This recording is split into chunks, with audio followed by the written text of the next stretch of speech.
Alors c'est vrai qu'on voit aussi aujourd'hui au niveau macroéconomique, donc des États qui sont aidés très clairement par les banques centrales.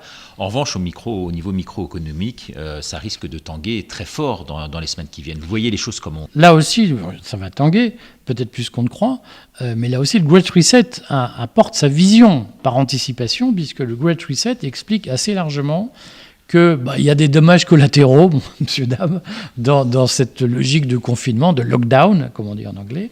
C'est vrai que c'est mauvais pour le petit commerce, spécialement pour les bars, pour les restaurants, qui risquent de disparaître, et que seuls survivront les grandes chaînes de restauration. Et c'est vrai, si vous voulez, que dans ce discours, qui ne dit pas clairement « nous sommes pour l'extinction du travail indépendant et pour le remplacement des petits restaurants par les grandes chaînes, les Starbucks, etc. », c'est pas dit clairement, mais ça se présente comme une prédiction sans alternative, qui, de mon point de vue, est quelque chose d'hasardeux, c'est un parti pris.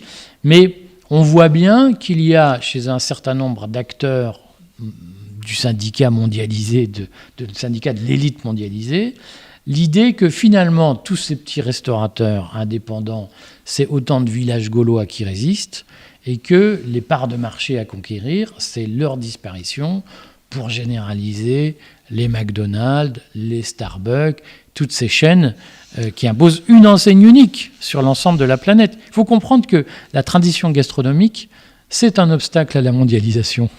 Et que finalement, imposer le même type de sandwich, le même type de hamburger sur toute la planète, c'est une façon de mondialiser.